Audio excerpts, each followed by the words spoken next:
Hello, other viewers. You're watching Bipolar Opposites. I'm your guy, Tim Coven. Today, I will be talking to you about cancer. Okay, well, I chose this topic because it's very relevant to my life because yesterday someone I knew died of cancer, and this kid, 16 years old, 16 years old and died of cancer. That's It's ridiculous what cancer does to us. I'm sure we all know someone in our lives who has cancer or died of cancer. It's not there, especially at a young age. Going back to my whole life, I had a grandma, my grandma Faye. She wasn't biologically my grandma or even biologically part of the family. She was my grandfather's third wife, and she had lung cancer. And when I was born, she was dying.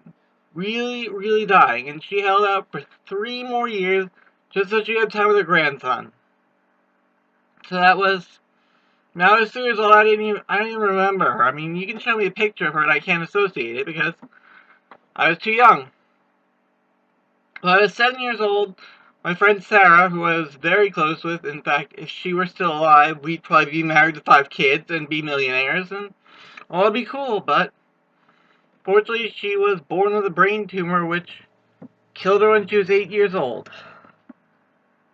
8 years old, come on, she had a whole life ahead of her. We could have been happy.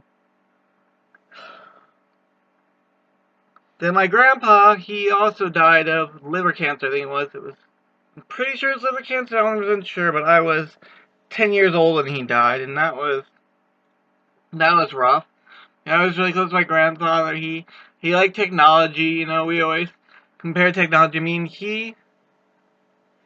If he were still alive today, he would be, with all the new technology, he'd be going to see movies every weekend in theaters because he loved movies, and he loved technology. We'd probably be with every video game system on the planet and playing that every day. Because he would have wanted for me.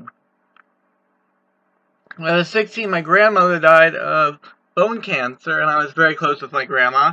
I've talked about her to you in the show before. She was the one with all the nice sayings, and very inspirational to me. So, I've lost a lot of people to cancer, and you know what? It's not fair, especially the young people. Yes, my grandma, she was 85 when she died. She had a nice long life, but 16 years old, 8 years old, it's ridiculous. Come on, people deserve life. God, why do you do this? Why do you put people on this planet for so short a time? But you know what? The answer to that is, they have a purpose, they have that short time, but they're gonna get that purpose done in that short life. You know what? I guess I gotta live comfort with that. This kid set an example. He was tough, he was smart, he was funny, and now he's gone, so I know that my life's changed because of him, so a lot of lives have changed because of him, and now he's gone, and it's really, really not fair, but as my therapist says, it is what it is. We don't get to decide how long we have on this earth. That's up to God, so can't do anything about it. It sucks. It really, really sucks, but again, nothing can be done about it. So if you know someone and they have cancer, live with them. Give their last few years on earth, who knows, maybe they might even go into remission. That can always happen. My grandma, she went into remission from breast cancer 15 years before she died of bone cancer, so, there's hope. Cancer isn't always a death diagnosis. They can say, oh, you got 3 years left to live, and you can go for 13 more years. There's hope, there's sadness, but cancer is cancer. It's a feeling you feel so powerless that this kid, this smart, brilliant kid, is just gone. Gone. The finality of it, it feels wrong. It really does feel wrong. But God works in mysterious ways, so we have to go according to his plan. Can't decide things, so.